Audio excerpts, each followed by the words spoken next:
right, it's time for the Earl Nightingale 30-day challenge, day 2. We're going to try a few things different today. For one, we're going to go in landscape mode because I kind of look like a dink posting video in portrait mode. And number 2, I have with me a cue card with my goal on it. It looks like mirror image as I'm looking at it now, so hopefully it appears normal in the video, but it says become a writer. That's what the cue card says. That's what I'm going to focus on. That's what I'm going to do. I rewatched the Earl Nightingale 30-minute speech about the strangest secret, and I'm going to try and slowly feed you guys back information as I remember it. So basically, this has been a secret that's been around since the beginning of time. Jesus was even talking about it. Basically, if you think about it, it's going to come true. Even my Taekwondo teacher, who I guess I should have been listening to a little bit better, used to always say, anything is possible to a willing mind. So your mind has to be willing for it. You have to be wanting it. Marcus Aurelius was another person. So there's a lot of big name people in here. You got Jesus, you got Marcus Aurelius, and you got Mr. Dimitri, my Taekwondo teacher. So all big names, and they're all saying the same thing. They got to be right. We got to listen to the people who are successful, not the people who aren't successful. One of the biggest problems for the people who are not successful is they conform. They wake up in the beginning of the day, and if you ask them why they're going to work, they can't tell you why they're going to work other than to make money so they can survive.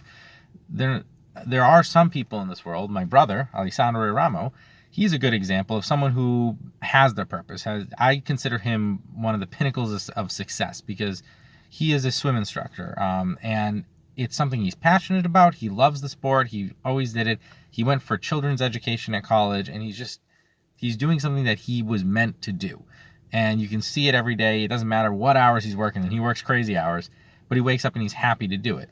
I think when you are successful, work doesn't feel like work, and that's the way it should be. So I feel like I'm making a good decision by doing this 30-day challenge and really focusing in on becoming what I should be, because I've gone through too many years. I've been a manufacturing engineer for 7 years now, and I've hated every day of it. Yeah, I can do the job, and it pays well, and I'm very happy and fortunate that I've been given the opportunity to be a manufacturing engineer, but it's a lifeless task that it's meant for someone else, not me. And it's not because it's not a noble goal. It's just not my dream. It's not my vision of success. When I wake up in the morning, I'm not waking up because I want to go be a manufacturing engineer and I want to improve the processes. I could care less about this company that's right behind me. I don't want to go into work today, but I'm going to go into work because I also do understand I'm an adult and I have to pay bills. But I want to have a job where I don't feel like it's work, where I come into it and I feel successful because I'm doing something that it's my reason to wake up in the morning. So I got my cue card. I'm going to keep reminding myself I want to be a writer. I want to be a writer. A little bit more about myself, just because I feel like anyone who's watching this probably doesn't know me that well. I am 29 years old. I'm closing in on the big 3-0, which is probably why I'm doing all these desperate tasks all of a sudden to improve my life. And I'm in love with poetry. I write every day. I started to do online courses, and I'm wearing myself thin right now. I'm pulling all-nighters so I can finish my homework on time. I'm getting straight A's, and I really want this goal. So I've already taken some of the steps towards becoming a writer. I feel like going to college is definitely a step towards becoming a writer, although I think that my writing is already good. I want to learn what it takes to get a job in it. That's the next step. It's one thing to be dabbling in something that you find joy in. It's another thing to say, okay, I'm going to make a career of this. I'm going to make it something bigger. And that's what we're trying to do here today, is we're trying to get my life on track. I'm trying to become an actual writer, not just someone who dreams about writing, but someone who becomes a writer.